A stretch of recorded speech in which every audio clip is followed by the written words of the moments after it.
Olá, tudo bem? Estamos retornando aqui com mais um Nômades. A gente sempre traz entrevistas conceituadas com assuntos que são pertinentes de Manaus. Estou aqui no Amazonas, muito prazer estar com vocês no YouTube, no canal 92am.com, aqui na capital do Amazonas, no Nômades com Jackson Oficial lá no YouTube, lá no Instagram, nas redes sociais.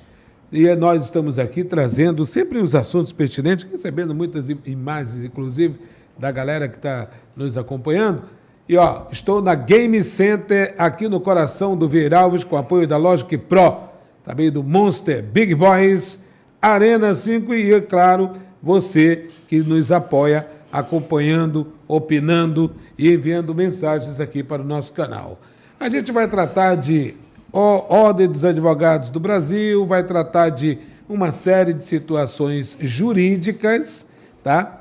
Vai tratar do campo político e jurídico, aqui com o doutor, que está comigo já há um bom tempo, o doutor Anderson Fonseca, advogado e professor de Direito Constitucional. E sempre, é claro, nós recorremos ao doutor Anderson, pelo seu brilhantismo à frente do seu escritório de advocacia e, obviamente, de sua assessoria sempre correta na aplicação do direito aqui em Manaus. Doutor Anderson, seja bem-vindo ao Nômades. Muito obrigado mais uma vez, Jackson. Muito prazer estar aqui. Já estive algum tempo atrás e estava com saudade da gente debater aqui os assuntos relevantes da advocacia e da sociedade. Eu acredito que é sempre recorrente a gente debater. Sim, é importante. Sobre o direito. Tem uma dinâmica no direito também, né? Porque as pessoas que estão do lado de fora, elas observam que as leis estão ali, tem o Código Penal brasileiro, tem a CLT, o Código Civil. CLT também. Mas a CLT, mas há uma dinâmica em todos esses, digamos, códigos brasileiros. E a atuação do direito é muito importante nisso tudo. Com certeza, né? Onde tem sociedade tem o direito, onde tem o direito tem a sociedade. É necessário ter o esclarecimento, conhecimento necessário acerca das leis, das aplicações, enfim. E hoje a gente pode até dizer, né, diferente do que acontecia no passado, um homem médio, assim, né, o afegão médio, como dizem, já tem conhecimento acerca de situações jurídicas, às vezes não sabe, obviamente, qual é a legislação ou situações dessa natureza, mas já tem uma noção muito melhor assim acerca dos seus direitos, acerca das suas questões, né? A gente o senhor já encontra pessoas que têm uma certa noção, isso tem aumentado na sociedade? Isso tem aumentado esse sentimento assim, né, de o que é o direito, o que não é, enfim, as suas leis, as situações mais práticas, né? Principalmente naquilo que é do dia a dia do cidadão, como por exemplo questões consumeristas, né? O pessoal já sabe a questão de garantia, já tem aí uma série de programas que falam sobre isso, então você já começa a ter aí uma noção um pouquinho mais direcionada em relação a essas circunstâncias. O direito criminal também é outro que geralmente tem aí uma situação bastante direcionada também, porque crime acontece todo dia é notícia nos mais variados meios, né, nas mídias aí de uma maneira em geral, e aí certamente a sociedade acaba refletindo também um conhecimento acerca disso. Doutor, na questão pública, o jurídico tem avançado em alguns setores, eu me refiro à Defensoria Pública. Eu participei, inclusive, recentemente de nomeação de defensores públicos. Sim. E conversei com o doutor Rafael Barbosa. Sim, grande amigo. Defensor-geral, ele é seu amigo, obviamente. Eu conversei com ele, ele falou que teve um avanço significativo porque alguns municípios, polos, estão recebendo os defensores públicos. Isso fortalece a advocacia? Olha, aí a gente entra numa bola um pouco dividida no que diz respeito a fortalece a advocacia no que diz respeito à presença de defensores públicos que, por sua atuação, são também advogados, muito embora não necessitem ter a sua inscrição na Ordem dos Advogados do Brasil. Certo. Muitos deles optam por tê-lo, né, mas não é uma obrigação para que eles possam exercer sua função como defensor. O Dr. Rafael Barbosa, como mencionei aqui, é um grande amigo, ele tem um projeto muito ousado para a Defensoria, tem interiorizado cada vez mais a sua atuação nos polos, né, como você mencionou aí, de todos os nossos municípios, procurando fazer com que o homem do interior tenha mais acesso à justiça através da Defensoria. Agora, por um outro lado, nós temos aí também que isso, de alguma maneira, tem refletido na atuação da advocacia privada, né, daqueles que precisam ali defender os seus honorários, que são contratados, enfim, né? Foi-se o tempo em que ainda existia aquela dicotomia assim, né, de você estar sendo defendido por um defensor público, era tido até como sendo algo de só menos importância, né? Porque eu não tenho condições, é um defensor, mas a defesa não será da mesma qualidade. Hoje isso não é mais realidade, isso não é mais verdade. Muitos defensores aí têm aí uma carreira já profícua no que diz respeito à sua parte acadêmica e também profissional. E aí a advocacia tem que correr atrás dessa situação e muitas vezes aquele cidadão, né, que eventualmente poderia se socorrer da advocacia, do advogado, acaba procurando ali primariamente a Defensoria Pública, né? Eu vejo isso como um reflexo, inclusive, de novo, é positivo e negativo ao mesmo tempo. Positivo pelo fato de que a Defensoria, por seus méritos, tem estado diante de debates que são muito importantes para a sociedade, então ganhou uma visibilidade muito maior, muito grande, né? Então o cidadão já sabe que existe uma defensoria, já sabe que pode procurar os seus serviços, já tem ali uma situação bastante aberta, né, para levar as suas causas. E por outro lado, infelizmente, tem diminuído a participação e o papel dos advogados, e aí eu digo especificamente da Ordem dos Advogados do Brasil. Se você parar para olhar nesses últimos meses, tente me dizer agora qual seria a grande causa social ou uma comoção, uma situação desta natureza que tenha tido participação efetiva da OAB. Infelizmente, nós não encontramos isso nessa quadra histórica, já tem um certo tempo. Exatamente, eu ia chegar nesse assunto. Nós que revisitamos a história política do país, sempre observamos a participação da OAB nacional, diga-se de passagem. Sim. Assim foram nas principais manifestações em que o povo precisava ter um dos pilares, né, da democracia, da defesa do direito, que é a OAB. Isso tem se distanciado dessas pautas atualmente? Nós temos ouvido um silêncio ensurdecedor. Certo, né? certo. Nessa última quadra histórica, como mencionei, infelizmente, as questões que têm sido de maior relevo e que têm, de certa forma, aí uma situação, como é que eu posso dizer assim, mais delicada no que diz respeito à defesa de direitos, até as próprias prerrogativas dos advogados, não temos encontrado, né, de uma maneira bastante direta aqui uma atuação mais veemente, mais forte. Nós acredito que fomos aqui de um extremo ao outro, né? Nós tínhamos um presidente que tinha suas até intenções, né, políticas, né, nada de errado em relação a isso, né? A grande questão é isso não ser levado a ferro e fogo para dentro de uma defesa de classe e da sociedade, que vociferava demais, né? Eu falo aqui do Felipe Santa Cruz, que nitidamente, né, notadamente, comparação ele era ao barulho e o silêncio. Ele era um homem mais de esquerda, então ele batia muito no Bolsonaro, aquela coisa toda e tal. Isso até às vezes afetava um pouco a sua atuação enquanto presidente da ordem. Às vezes e a gente foi para um outro extremo. O caso do pai dele, inclusive, sim, que era um ativista. Que era um ativista, né, político e tal. Houve tudo isso aí que na sua gestão aconteceu. Mas agora a gente tem um outro extremo que aparentemente não se tem aí ouvido a voz da advocacia. Eu vou falar para a Patrícia Levi, que está assistindo a gente, doutor Anderson. Ela mandou uma série de documentos de uma questão fundiária que ela acredita que haja equívocos em terras que seriam terras que não estariam ali sem registro nenhum. Nas imediações de Itacoatiara está tendo, inclusive, esse conflito, mas eu vou passar para o doutor Anderson, ele vai fazer uma espécie de análise. Sim. E eu tenho certeza que posso enviar para você a Patrícia Levi, ela é correspondente bancária lá no município de Itacoatiara, Vila de Lindóia, Novo Remanso, Engenho, e está enfrentando problemas nesse sentido jurídicos, né? Claro que ela precisa ter o acompanhamento do advogado, que é a melhor forma que eu encontro nesse sentido, um acompanhamento de um bom advogado, para que você possa ter a sua representatividade junto ao tribunal, ok? Mas, como você está assistindo aqui no Nômades, e o doutor Anderson tem essa capacidade de lê e dá a sua opinião e a sua sugestão, a gente envia para você. Eu vou enviar os documentos, inclusive, para o senhor. Ponto. Esse é ponto. Se tiver que progredir, aí a senhora deve contratar já o escritório do Dr. Anderson Fonseca. Garanto que é um escritório que vai trazer resultados satisfatórios para qualquer causa. É a especialidade, né? Eu estou falando com o doutor Anderson. Eu agradeço toda a deferência. Não, eu conheço já há um tempinho o senhor, né? Então eu posso lhe garantir que eu estou comentando aqui algo que é correto. E ao Ricardo Carvalho também, que está nos acompanhando.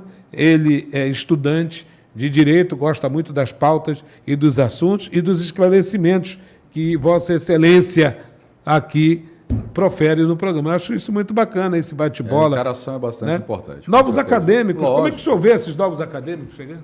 Olha, a gente tem aqui, também sou professor, bem pouco tempo atrás estava em sala de aula, e a gente tem visto uma evolução bastante significante no que diz respeito à participação da juventude, dos acadêmicos, e que pese nós temos ganhado, quem sabe, aí em quantidade, às vezes a gente acaba encontrando um pouco aí, quem sabe, uma necessidade de melhorar um pouco na qualidade, né? Os meninos hoje eles já chegam com uma vontade de já querer as questões mais prontas. Eu acho que é um pouco dessa juventude, dessa geração que é um pouco mais acelerada, é muito mais voltada às questões tecnológicas, etc. e tal, nada contra isso. Mas a ciência do direito ela é uma ciência que é filosófica. Você também tem que pensar em abstrato, tem que saber escrever, tem que saber argumentar, tem que saber se portar, tem que saber, enfim, argumentar, né? E muitas vezes o que a gente acaba encontrando, infelizmente, são colegas muito mais jovens que, quem sabe, ávidos já para estar na parte prática, não dão tanta atenção a essas situações. E aí acabam repetindo uma série de erros e fazendo aí com que a advocacia, quem sabe, não tenha sido vista com tão bons olhos assim perante a sociedade. Isso é uma crítica que o senhor faz. Uma crítica sim. E que conselho o senhor daria? Olha, aí vai muito para as instituições de ensino, né? Isso. Eu acho que, assim, tem que se pensar um pouco mais na questão da formação humanística daquele acadêmico, isso é importante. Na questão de conteúdo, isso também é muito importante, mas também levar em consideração que dali vai sair um profissional que ele vai ter que lidar com a alma humana, no final das contas, né? Com uma série de situações que não são só de direito, né?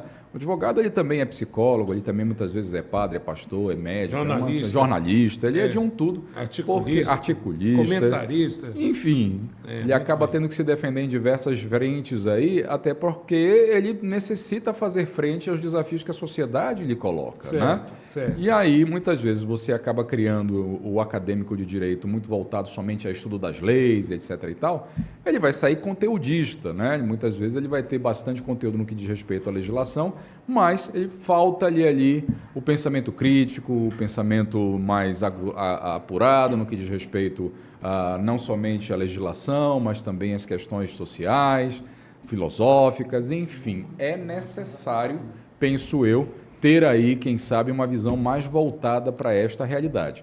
Hoje, obviamente, nós temos aí todas as faculdades, né, voltadas para essa situação acadêmica e também para o exame de ordem. Tem que preparar e tal, até porque acaba sendo um termômetro, né, de dizer que aprovei mais, aprovei menos, enfim, né? Mas a advocacia não se resume a isso, né? Muito amplo. É muito amplo. É necessário que nós tenhamos aí um pensamento um pouco mais amplo também no que diz respeito ao que nós queremos e o que nós pretendemos com a profissão. Falar sobre essa situação ampla que a advocacia exerce, nós estamos no ano eleitoral. Sim. Né? E, obviamente, os partidos, as federações, as coligações devem ter a sua equipe jurídica. Né? Como é que está, neste momento, na sua opinião, o advogado que lida diretamente com o processo político durante as eleições? Olha, hoje nós já podemos destacar que existe uma vertente bastante importante, né, da advocacia eleitoralista no nosso município, aqui no nosso estado. Temos alguns nomes que já são bastante reconhecidos, né? O doutor Yuri é um deles. Doutora Maria Yuri Dantas, exatamente. Doutora Maria Benigno, né? Também é outra que, né, um nome de escola aí no que diz respeito a essa situação.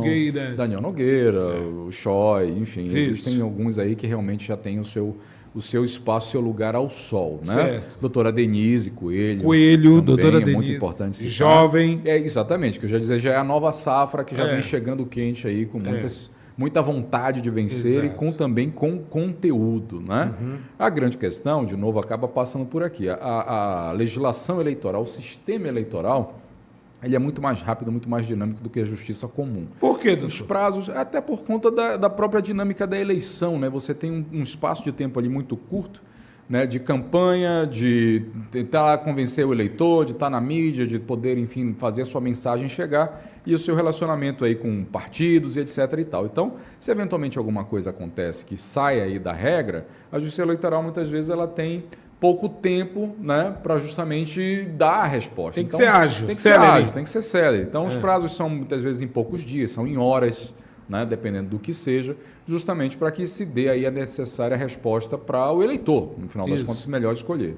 Doutor Anderson, essa é uma eleição diferenciada, essa é uma eleição que vai contar com uma série, ainda não de regulação das redes sociais e internet. Há um temor, inclusive já foi até citado na Alta Corte, no Supremo Tribunal Federal e no Tribunal Superior Eleitoral, do uso da inteligência artificial. É novo na política, é novo para a Justiça Eleitoral e é novo para os advogados também, que vão se debruçar nisso aí. Certamente, né? Uma nova tecnologia. Cada vez que nós temos uma evolução tecnológica, em regra, ela é utilizada aí nas eleições. Né? Se a gente para pensar que lá antigamente existia aquela distribuição dos panfletos, né? Ali fazia aquela panfletagem que deixava a cidade toda suja. Isso. Jogavam no chão, etc. e tal. Aquelas, como é que se diz? Aquelas placas, né? Que se colocavam ali também nas ruas. Isso. Cavaletes ali e tudo mais. Né? E aí foi ampliando essa situação, foi evoluindo, na verdade, essa situação, até a Justiça Eleitoral começou a proibir algumas condutas e a gente começou a ter aí os SMS, né?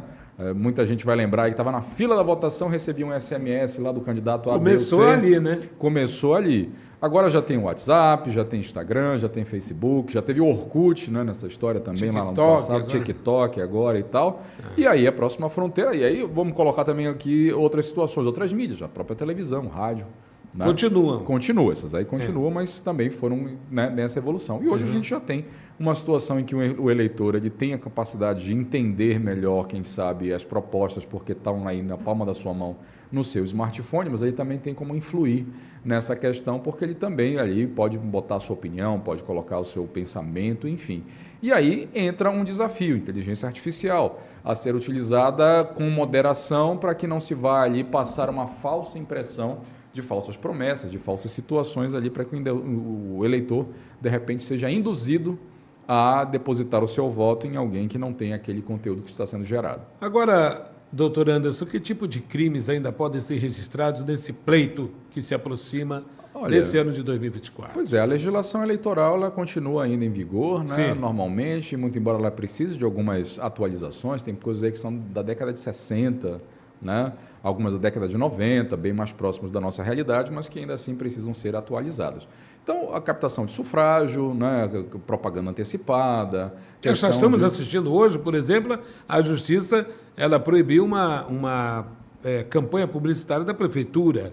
Exatamente. Né? O detentor de mandato eletivo que já tem aí o seu mandato tem que prestar contas, mas muitas vezes eles confundem a questão do prestar contas com uma campanha antecipada. Né? Não posso fazer referência a questões aí bastante direcionadas da pessoa A, B, C ou D. Tenho que falar da Prefeitura ou da Câmara ou da Legislatura e não de A, B, C ou D que fez ou deixou de fazer alguma coisa. Isso daí, no final das contas, acaba induzindo o eleitor a entender que ele tem ali maiores capacidades ou de continuidade ou de receber ali o voto. Então, a Justiça Eleitoral, de maneira acertada, tem ali procurado barrar, né, essas situações, tirando do ar, aplicando multas, né, que são também relevantes nesse momento para tentar dissuadir, tirar ali que outras situações dessa natureza venham se perpetuar e também de maneira pedagógica para que outras pessoas não venham se arvorar a fazer da mesma maneira. Muito bem, nós estamos recebendo o doutor Anderson Fonseca, advogado, professor de Direito Constitucional, articulista em vários veículos, inclusive encontro o senhor aí na Onda Digital, Questão de Ordem, terças e quintas. É verdade, né? Estamos lá. Lá na Onda Digital, na Revista Cenário. Na Revista Cenário, escrevemos também. Isso, com o Jornal do Comércio. Então, ele é bastante conceituado, doutor Anderson, justamente por essa postura de dominar os assuntos baseados sempre ali no Código Penal, no Código Civil, Na lei, de um modo geral. Na lei, né, completa.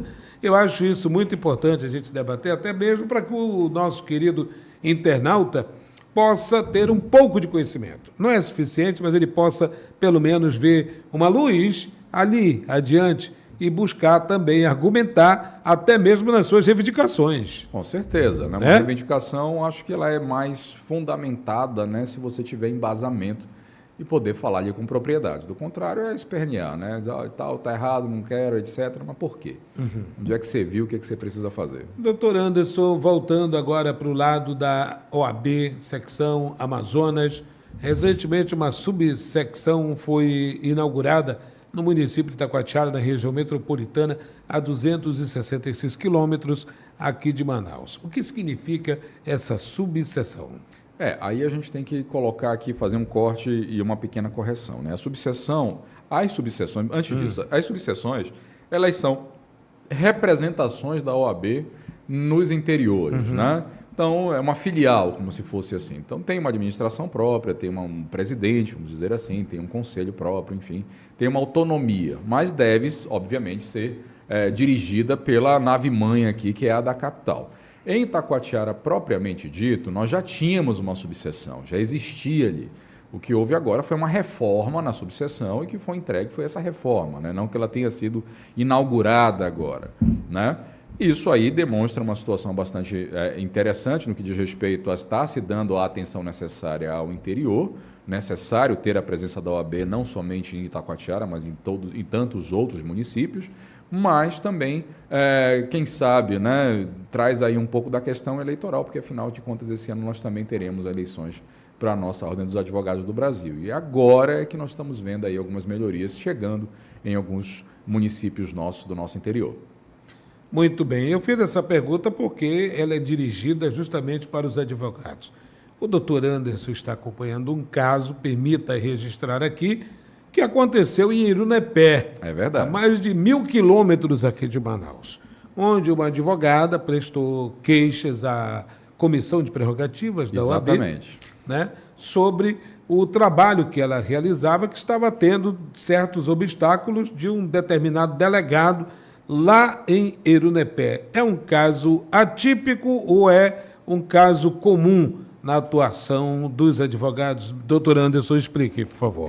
Existe realmente no nosso interior uma dificuldade muito grande no que diz respeito à atuação da advocacia por questões até geográficas, né? Distante aqui da capital, muitos colegas muitas vezes vão e voltam, e nesses que são muito distantes, às vezes nós não temos assim muitos colegas residindo na própria comarca, como não é o caso dessa colega, a doutora Nicole, que mora ali em Irunepé. Infelizmente teve esse entreveiro aí com o delegado. E também, infelizmente, nós temos encontrado notícias de situações bastante semelhantes acontecendo em outros interiores, né? Então infelizmente nós temos uma situação bastante necessária de ser vista com melhor olhos, vamos dizer assim, para que o nosso homem do interior, nosso advogado do interior, ele possa se sentir mais amparado, né? E que a presença esteja da OAB ali mais forte para evitar situações dessa natureza. E como é que ficou o caso da doutora Nicole lá em Irunepé? O caso da doutora Nicole ainda está sendo apurado, né? Foi levado ali para a ouvidoria do Ministério Público Estadual, foi levado à Proceap. O Ministério Público ele tem atribuição, melhor dito, ele tem uma atribuição específica do controle externo da atividade policial. Então foi levado a essa promotoria, foi levado também à Procuradoria das Prerrogativas, que inclusive amanhã vai estar levando ao Conselho Seccional da Ordem dos Advogados do Brasil o pedido, né, de desagravo da doutora Nicole. Vai ser votado, vai ser discutido e votado amanhã pelo Conselho. Estaremos lá presentes acompanhando isso. Ela também teve a oportunidade de ser ouvida pela Corregedoria da Polícia Civil, lá na Secretaria de Segurança Pública, e diversos outros órgãos, né, que dizem respeito também à proteção da mulher, principalmente da mulher advogada, estão sendo acionados para poder acompanhar essa situação e, no final, esperamos dar uma resposta aí a essa circunstância que aconteceu em Irunepé. Está tramitando? Está em trâmite, está em trâmite. Algumas situações ainda estão bastante incipientes, ainda estão no início, né, das investigações, dos levantamentos e tudo mais, mas as medidas estão sendo tomadas. Agora, Mr. Anderson. Mr. Anderson, não tem problema. Doutor Anderson, isso é algo inaceitável, né? É inaceitável isso. É uma situação, primeiro por realmente. ser mulher. Vamos lá, vamos pelos caminhos. Começar pelo começo, mulher. né? Mulher tal, tá ali, advogada, tem a sua prerrogativa de defender o seu cliente e tal, e acontece algo que foi considerado abuso de autoridade por conta do delegado? A gente não pode tipificar agora essa situação Sim. chamando de abuso de autoridade porque ainda está em trâmite. Certo. Mas os elementos que nós temos até aqui nos levam a crer que realmente aconteceu algo desta natureza. E como você colocou, né? Isso estaria errado de diversas formas. A começar pelo fato de que estamos tratando de uma colega advogada, né? A gente sabe que quer queiramos ou não, por mais empoderada que a mulher seja, por mais que ela esteja onde ela quer chegar, enfim, que ela tenha a sua atuação em qualquer profissão, mas é diferente o trato com homem do que com mulher. E numa situação dessa, né, em sendo colocada numa situação de advocacia criminal, que tem todo um enfrentamento com o aparelho do Estado, se lida com aquela situação mais, né, vamos dizer assim, delicada, né, da nossa sociedade, que é o crime. Você encontrar circunstâncias dessa natureza em que a colega teve suas prerrogativas desrespeitadas, teve ali a sua situação, da sua atuação colocada em xeque, a sua própria integridade física, né? Dentre outras situações, já começa errado por ali. E num outro patamar, a gente acaba colocando também a questão das prerrogativas da advocacia, que no final das contas não são privilégios de advogado nenhum. É para a defesa da sociedade, para a defesa daqueles que precisam ter os seus direitos, né, devidamente ali defendidos. E a gente costuma dizer, Jackson, que principalmente no que diz respeito à advocacia criminal, existe infelizmente uma confusão muito grande entre a figura do defensor, do advogado, com o do acusado, né? Muitas vezes acabam aí levando a imputação que o acusado está ali sofrendo, quer ele tenha matado alguém, infringindo uma lei de trânsito, o que quer que seja, na figura do seu defensor. Se está defendendo é porque tem alguma coisa, etc. e tal, né? E aí isso acaba trazendo inúmeros problemas, né, no que diz respeito principalmente à questão das prerrogativas, né, da livre atuação dos advogados. Doutor Anderson, nós estamos observando vários casos no país inteiro com referência ao trânsito, tá? Ali em São Paulo, por exemplo, recentemente ocorreram diversos acidentes fatais, né? E até aquele que arrancou a perna de uma mulher, que é até aqui do Amazonas, né? Sim, foi atropelado e tal, terrível. E agora há pouco, recentemente, um noivo que tinha acabado de casar, ele foi atropelado em alta velocidade no Rio de Janeiro e acabou morrendo num acidente fatal. Perguntaria do senhor sobre esses acidentes. A lei tem sido branda nesse caso de acidente de trânsito? O senhor acha que merece uma atenção maior por conta de tanta violência no trânsito, no questão do direito, por exemplo, para que sejam punidos aqueles que atropelam e matam? Então, eu acho que, na verdade, é o seguinte, a gente tem uma tendência no Brasil, de uma maneira em geral, em tentar resolver esses problemas sempre com criação de nova legislação ou de endurecer a legislação que existe. Eu acredito que a situação realmente que deve ser levada a efeito é aplicar a lei que está aí, né? Se nós já tivermos aí isso sendo levado em consideração e realmente as reprimendas que estão previstas na legislação forem devidamente aplicadas, a tendência é, né, que nós tenhamos uma diminuição desses casos de violência e também de efeito pedagógico, né, de ensinar mais a população, aos motoristas, todos nós, né, que afinal de contas a gente está no trânsito direto ou indiretamente. Ou nós somos motoristas ou nós somos pedestres, né? Não tem meio termo nessa situação. Para que se tenha melhores condições de entender a legislação, saber o que pode, o que não pode, enfim, e procurar evitar aí a situação dos abusos. Eu acho que existe aí uma necessidade muito maior, na verdade, do poder público de se fazer presente em situações não só de campanhas, etc. e tal, de conscientização, mas também de combate a essas violências, né, essas situações, para poder ter esse índice muito menor. Vou falar aqui da nossa capital. Eu não lembro de uma última blitz que tenha tido aqui no que diz respeito a essa situação de combate à violência no trânsito, né? Muitas vezes as blitzes estão acontecendo, mas é muito mais para verificar a questão do registro do veículo, se está pagando em dia o IPVA e tal, situações dessa natureza. Mas de combate efetivo, posso estar enganado, mas da minha experiência própria em relação a isso não se tem visto dessa natureza. Eu sou de uma época, Jackson, acho que até denuncia um pouco da minha idade, né? Da minha adolescência, ali, início de juventude, que tinha os famosos rachas, ali, os pegas na Djalma Batista. Eu lembro. Lembra disso? E aí, na minha época, o pessoal ficava... Não tinha WhatsApp, não tinha internet, não tinha, enfim, smartphone, nem nada disso. A gente é clássico desse jeito, Jackson, né? E aí ficava aquela expectativa, né? Onde é que vai ser a próxima, porque a polícia pode estar lá, e existia um combate efetivo. Né? Você sabia que a qualquer momento podia chegar ali uma equipe... Ninguém avisava. Podia chegar uma equipe não vazava. ali... Exatamente. Podia chegar uma equipe da polícia ali, aí prendia carro com menor e tal, aquela história toda. Hoje, assim, nós não temos, graças a Deus, mais esse problema de racha ali na Djalma Batista, mas eu não quero crer que o problema do trânsito tenha já se resolvido. A gente tem situações de motos, tem situações aí de pessoas que acabam abusando dos escapamentos, acabam, enfim, fazendo uma série de situações. Infrações, né? Que aqui e ali, né, de repente, dependeriam de uma reprimenda um pouco mais direcionada, um pouco mais rígida, exatamente, essa palavra, para exatamente ter aí uma melhor resposta por parte da sociedade. Na questão do direito trabalhista, nós tivemos algumas mudanças. Mudanças essas que causaram debates, discussões e que aos poucos estão sendo aceitas. Uma delas é a questão da MEI, microempresa individual, da pejotização em alguns locais onde o empregado precisa abrir uma MEI, etc., para tornar-se algo como se fosse, entre aspas, autônomo. Um prestador de serviço. Prestador de serviço. No entanto, algumas empresas, elas exageram no que se diz respeito à cobrança da atuação desses funcionários, desses trabalhadores.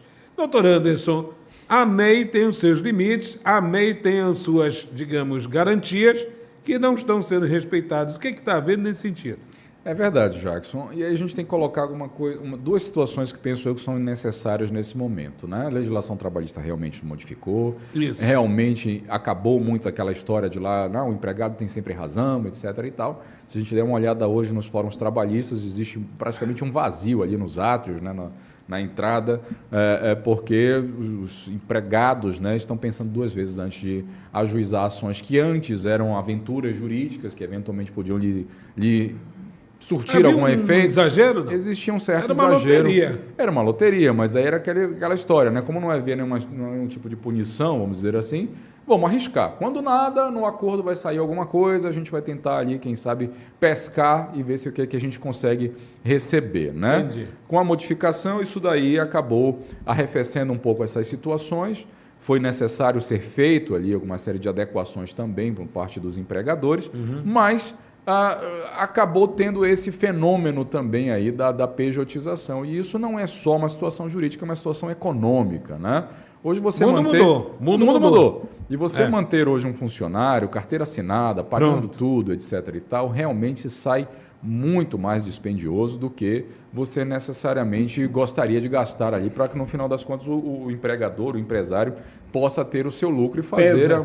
Pesa bastante. Então, a saída até legal que acabou se encontrando com isso foi dizer, olha, eu quero contratar você, mas eu não posso te contratar ali como CLT, eu tenho que verificar aqui meu fluxo de caixa, mas quero o seu serviço. Então, faz o seguinte, abra um CNPJ, abra uma MEI, que eu te contrato como prestador de serviço e aí eu transfiro para você uma série de obrigações. Eu não vou ter que recolher uma série de contribuições. Eu transfiro a obrigação do imposto também? Do imposto também, uma série de situações tributárias, previdenciárias, trabalhistas. Eu transfiro ali para aquele prestador de serviço. Só que acabou-se, como no Brasil, criando uma jabuticaba, né? Eu tenho um híbrido. Você é prestador de serviço e tal, mas eu quero que você esteja aqui às 8 da manhã, só saia às 18. Eu queria saber por isso mesmo, tem um intervalo de almoço só de 11 a meio-dia. Híbrido para a empresa. É híbrido para a empresa, mas para o indivíduo que está prestando, entre aspas, o serviço, acaba sendo caracterizado como realmente um empregado, né? E aí também essas questões são levadas à Justiça Trabalhista. Cabe processo nisso? Com certeza, né? Porque daí você está descaracterizando a MEI. A MEI. Você não é um prestador de serviço. Você está ali numa situação de tentar utilizar de um artifício para burlar o sistema de arrecadação de impostos, de pagamento de tributos, de pagamento de previdência, dentre uma série de outros benefícios aí trabalhistas e tributários. Isso tem causado um grande conflito. Mas que na prática você é um funcionário, né? Você bate conflita, com certeza. Você só não vai ter que bater o cartão para não caracterizar tanto, né? Nem usar o crachá. Nem usar o crachá, mas você tem que estar ali naquele horário, sai naquele outro horário, tem um tempo de intervalo, assim, assado, folga final de semana, etc, etc. Numa prestação de serviço pura, né? Vamos dizer assim, com uma MEI constituída, você pode ter ali vários outros vários outros tomadores de serviço. Depende do acordo. Depende do acordo, mas na teoria, vamos dizer assim, você está livre para prestar os seus serviços a um sem número de tomadores, sem precisar ter essa questão hierárquica, ter essa situação de subordinação. O MEI não obedece uma carga horária? O MEI Pois é. Aí, um acordo direto com a empresa? Aí vai um acordo direto com a empresa no que diz respeito a qual é o serviço que você está prestando, né? A empresa chega, olha, você tem que fazer tantos produtos, terminou, pode ir embora. Terminou, pode ir embora, tem que me entregar determinada demanda, etc. Você trabalha pela produção. Você trabalha pela produção ou com uma situação ali já previamente determinada, né? Tipo, as questões de comunicação. Olha, eu preciso que você faça aqui uma arte para mim de um determinado produto que eu quero vender, né? Se você vai me entregar isso aí hoje, amanhã ou depois, eu te dou um prazo porque eu tenho que ter aquela resposta. Eu preciso disso numa semana. Se você me entrega no dia seguinte, beleza, a produção já foi feita, paga-se ali, segue-se adiante. Eu não tenho por que ficar aí vinculado àquele prazo que foi dado ou àquela empresa, enfim, se eu já prestei aquele serviço que era necessário e atingiu o objetivo do contrato que foi previamente firmado. Exato. Muita gente faz uma interpretação completamente equivocada, achando que MEI é empresário, microempresário, empreendedor. Não, está ali prestando serviço, né? Tem um tomador de serviços para ele desenvolver o que foi acordado. Passando disso, tenta-se uma conversa amigável com a empresa, aí, não conseguindo, obviamente tem o advogado. Sim. Que o leva para a justiça trabalhista. Pode levar para a justiça trabalhista ou, dependendo de como é que tenha sido feito esse acordo, para a justiça comum, né? Se for uma situação de MEI, né? Como é que é a justiça comum, doutor Anderson? Justiça comum que a gente... Pequenas causas? Aqui, não, acho que não seria questão, certamente, de pequenas causas, depender do valor do contrato que tenha sido ali, né, discutido e feito com o tomador de serviço. Mas a Justiça do Trabalho, em tese, ela vai verificar mais se houve essa situação do abuso de estar contratando um funcionário através de um sistema de pejotização, e aí isso daí é sua atribuição e vai fazer com que todas as suas os seus encargos, enfim, assinatura de carteira, essa situação toda seja aí devidamente obedecido, ou não chegar ali à conclusão de que realmente houve uma prestação de serviço e aí deve-se observar o que foi previamente acordado, né? Muito bem.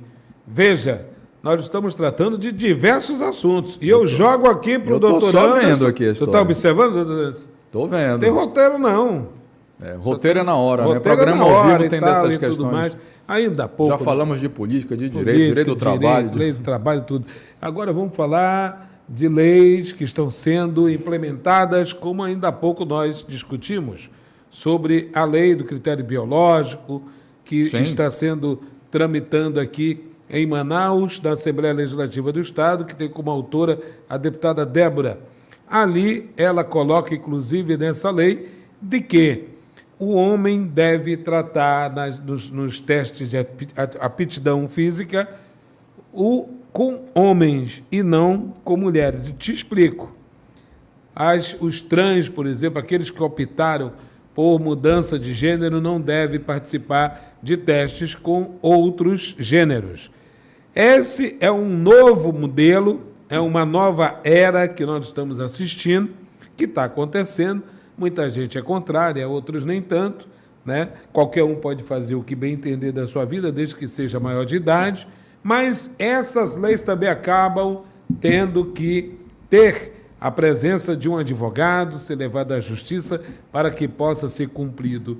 Isso é novo na advocacia também, doutor Anderson? Nós podemos dizer que a advocacia ela tem que se atualizar com os tempos em que vivemos, né? Muito bom. Existe aí essa questão que você acabou de mencionar, que é um projeto de lei que foi endereçado, né? Foi apresentado, melhor dito, pela deputada Débora Menezes, que diz respeito exatamente a essas circunstâncias de provas e concursos, principalmente aqueles que envolvem o teste de aptidão física, que a questão biológica seja levada em consideração e aqueles que se identificam com o gênero ou sexo oposto, que eles façam as suas provas com o seu gênero biológico, né?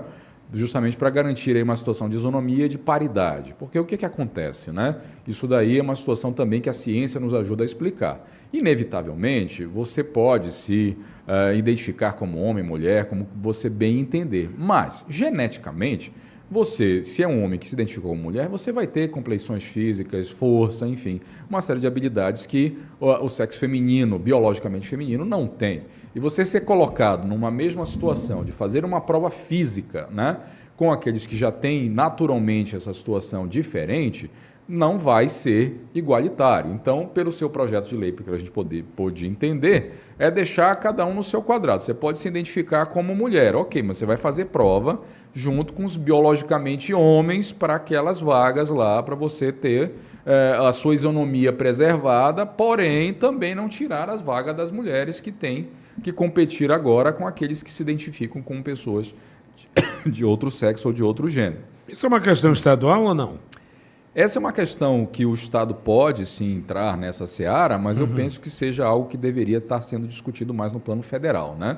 Até porque daí já ajudaria todos os estados a terem uma referência em relação a este assunto, já ter uma base em relação a isso, para poder implementar as suas políticas em cada um dos estados da federação. Se não, aqui vai ser de um jeito, você vai aqui, atravessa rapidinho a fronteira, vai para o Pará, pode ser de outro, você vai ali para o Acre, já é outro, enfim. Né? São desafios modernos para a nossa direito, para a nossa advocacia, que necessitam ser enfrentados.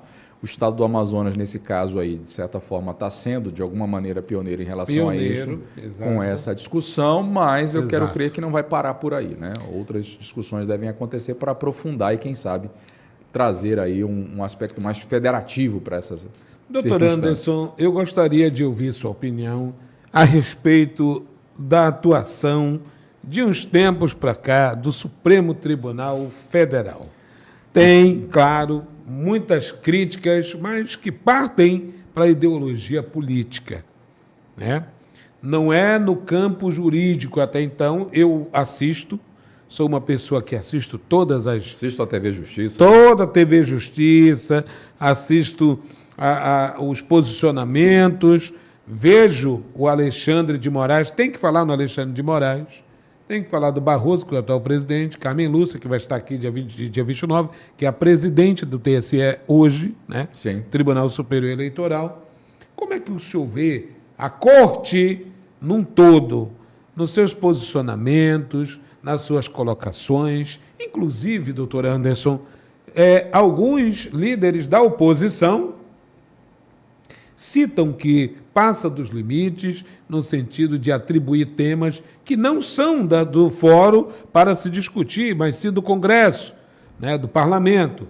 Eu sei que dentro dessa esfera tem uma ideologia política, obviamente, por conta dos atos que foram realizados pelo Supremo Tribunal Federal. Então, se mistura, às vezes, o campo político e o campo jurídico. No campo jurídico, o STF tem tratado dessas ações de uma forma normal ou, às vezes, ultrapassa a linha tênue dos poderes. Então, é necessário que a gente possa definir primeiro o que seria uma atuação normal, né?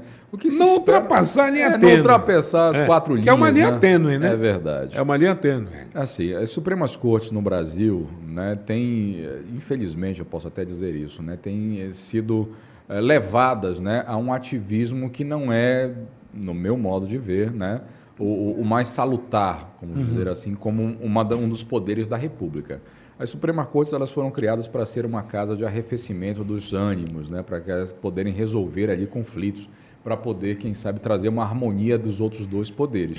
E o que a gente tem visto, infelizmente, não é isso, né? São movimentos que acabam acontecendo que colocam um pouco mais de gasolina nessas fogueiras, ou então acabam entrando em searas que não são próprias do judiciário, que são do legislativo em grande parte, e isso causa aí uma situação bastante delicada, vamos dizer assim, no balanço dos poderes e, por que não dizê-lo também, da segurança jurídica que todos nós aí tanto almejamos, né? Se você coloca aí nesse cômputo, que nós precisamos ter uma sociedade que esteja pacificada, muito embora tenhamos aí as situações de partido, de ideologias aqui e ali, e que nós precisamos ter um fiel da balança que traga esta pacificação e que ele acaba entrando neste discurso e também tomando partido, né, não partido político, né, mas tomando um lado em relação a essa situação, aí realmente fica uma questão bastante perigosa até para a saúde da República. O sistema de indicação para a alta corte tem causado muita discussão,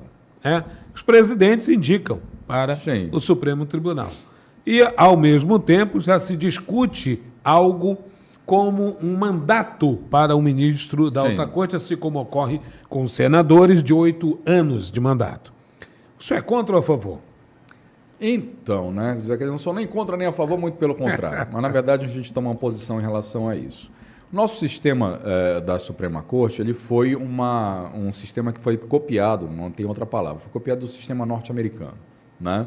Lá, a Suprema Corte norte-americana, realmente o negócio é vitalício. O cara só sai de lá depois que ele morre, né? Ponto. Você é apontado como ministro da Suprema Corte. Quem indica lá? O presidente da República, né? O presidente norte-americano é quem indica o ministro. Ele vai ficar, o ministro fica até a morte ou ele pede para sair. Ele pode pedir aposentadoria e sair de lá.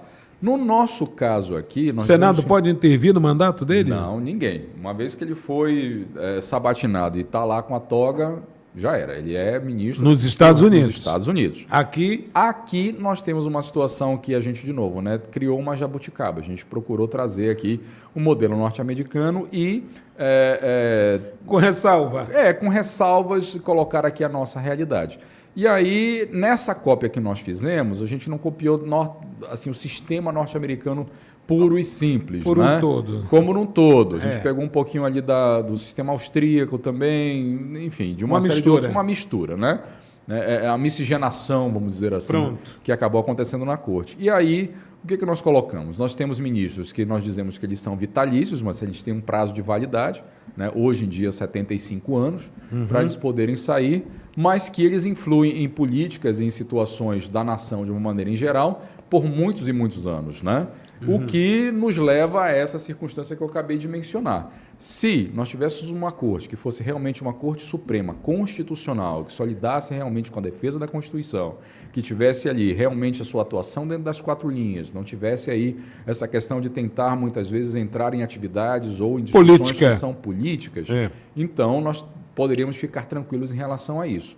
Porém, contudo, todavia, infelizmente, no histórico, não estou falando somente da composição de agora, mas no histórico da Corte Suprema, na história do Brasil, infelizmente nós temos encontrado esta circunstância. Daí se faz necessário, quem sabe, cada vez mais, entrar aqui no nosso sistema a necessidade de colocar um prazo realmente, não só para a aposentadoria, mas também para os mandatos dos ministros. Muito bem. Nesse aspecto, eu posso dizer que eu sou a favor. Se você parar para fazer um comparativo bastante aqui, quem sabe, direto, né? Os juízes que fazem parte da Corte Internacional de Justiça, lá em Haia, na Holanda, eles têm um mandato de 9 anos para ser cumprido, que pode ser ou não renovado a depender de como tenha sido a sua atuação e também do convencimento do Conselho da ONU, etc. e tal.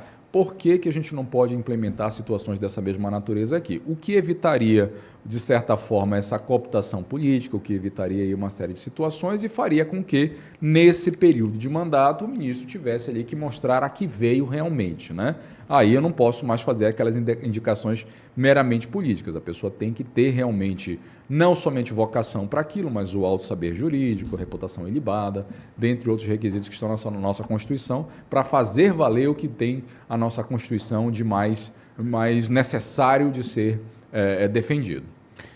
Muito bem. Olha só, eu estou aqui com o doutor Anderson Fonseca, advogado, professor de Direito Constitucional e com vade-mecum na cabeça decorado. Misericórdia. Né? E além do CPC, Código de Defesa do Consumidor, CLT, está tudo na cabeça do doutor Anderson. Desde a lei do impedimento no futebol até... Pronto, está tudo aí. Não chega tanto, obrigado. Mas eu gosto de ter essa conversa. Foi uma conversa. É uma conversa, um bate-papo.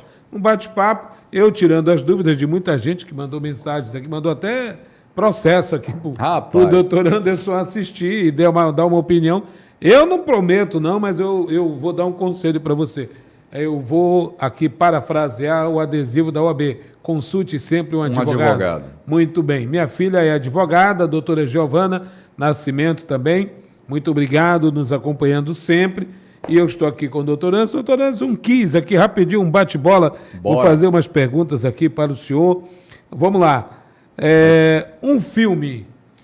Um filme? Rapaz, agora eu não estava preparado. Mas é essa que é a essência, do negócio do quiz. Do Nômades, a essência do Nômades. É aquele negócio bem bate-volta mesmo. Bate-volta, pai e bola. Se é só ser um, eu tenho dois, né? Eu tenho a lista de Schindler, eu gosto, filme que realmente marcou. Steven Spielberg. Steven Spielberg, muito exatamente. Bom, muito né? bom.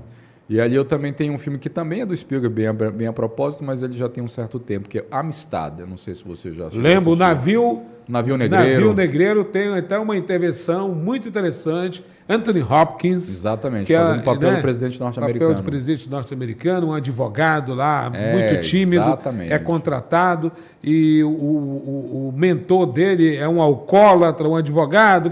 É muito bacana. É muito bacana. Muito bacana. E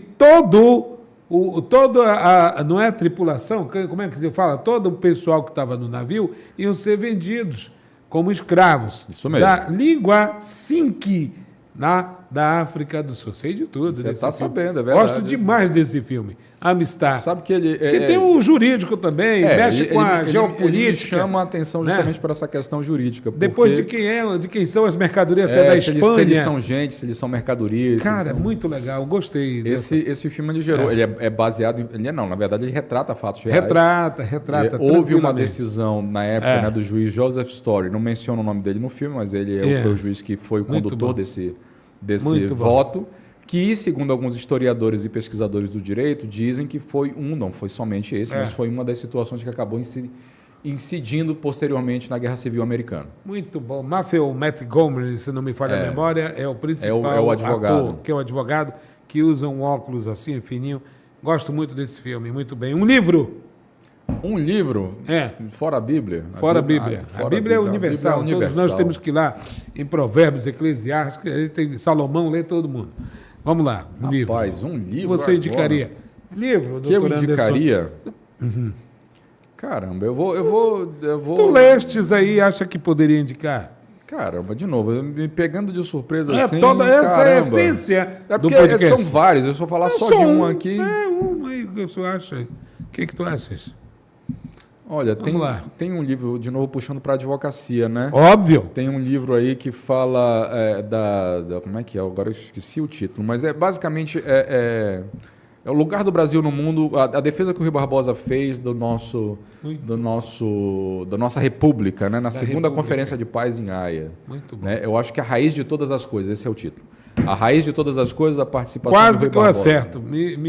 Me permita aí falar. É uma narrativa muito interessante no que diz respeito não só à questão jurídica, mas também do posicionamento do Brasil. Uma cidade que o senhor conheceu e que não, de vez em quando o senhor lembra. Uma cidade. Uma cidade no Brasil ou fora? Tanto faz? Tanto faz. Tanto faz. Rapaz, uma cidade que eu conheci, Genebra, na Suíça. O que te chamou a atenção? A organização. Pense num povo organizado, pense numa sociedade que eu acredito que deveria ser a nossa sociedade. Inclusive padrão. No que diz respeito à obediência de direitos, à inclusão, à diversidade, a tudo que você possa imaginar. Civilidade. A civilidade. Muito exatamente. Bom. Uma música. Uma música? Rapaz, também tanto faz estrangeiro ou nacional. Faz nacional, estrangeiro, hebraico, aramaico, tudo. É verdade. Rapaz, bem que você falou em hebraico, eu acabei pensando aqui numa vertente mais gospel, né? Tem um cantor, como é o nome dele agora? Meu pai do céu. Mas o nome da música é internacional, é Whom Shall I Fear? É God of Angels Armies, né? Baseado no livro de Isaías, né? A quem temerei. É um cidadão do mundo aqui, nosso querido. A gente tenta. Um time de futebol, já devo saber. Flamengo, né? isso aí. Tu joga bolas de vez em quando? Eu bato meu futebolzinho de vez em quando. Flamengo, com muito certeza. Bem. Eu sou da geração Zico, né? Então, daquela geração. A gente aprendeu a gostar do... Muito bem. Peixe, carne, frango ou vegetais? Vamos lá. Prato Eu preferido. sou um pouco mais carnívoro, mas aqui na nossa região a gente não dispensa um tambaquizinho assado, né? Veja bem. Um pirarucu à Belle Monnier. Pirarucu à Belle Monnier, Exato, ninguém dispensa. Muito bom, né? É verdade. Doutor Anderson, nós queremos agradecer sua presença aqui no Nômade. Bate-papo, muito esclarecedor, a gente conversou, fizemos uma mini consulta. Uma mini consulta. Uma mini consulta e o posicionamento do doutor Anderson, que muito me deixa lisonjeado como seu amigo também. A gente tem dividido alguns debates, inclusive, no rádio, na televisão, nas redes sociais, nos blogs, nos sites. E quero agradecer sua presença aqui conosco e desejar uma ótima semana, um bom trabalho e conte sempre conosco aqui. E permita-lhe convidar para mais vezes debatermos Com sobre certeza. o direito nacional, local e internacional. Por que não dizer universal? Universal. Eu que agradeço, Jackson. É um bom amigo, já temos aqui uma estrada juntos na Já. comunicação, né? Já. Eu prometo que eu vou me preparar melhor para esses quizzes, para já ter a resposta aqui na cabeça, para não ficar também perdendo tanto tempo para procurar aqui a Nada, resposta. tá tudo bem. Mas muito obrigado mais uma vez e ficamos à disposição. Muito bem. Olha só, a direção de imagens é do querido Jorge Mar Albuquerque. Não sei se ele gostou do nome completo. Jorge? Tá bom. Muito bem.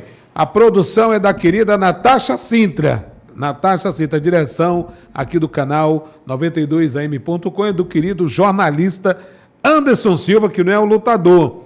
Agradecimentos a Logic Pro, Big Boys, Monster, Arena 5 e toda a galera da Game Center, onde eu estou agora com o Nômades, com o Jackson Oficial. Muito obrigado a você, uma ótima semana, um ótimo dia, um ótimo momento para você, quando você for assistir a gente, claro, e a gente retorna sempre com conteúdo aqui, Nômades com Jackson Oficial, tá no YouTube, tá no Instagram e o canal 92am.com. Muitíssimo obrigado pela sua companhia, até a próxima, um abraço.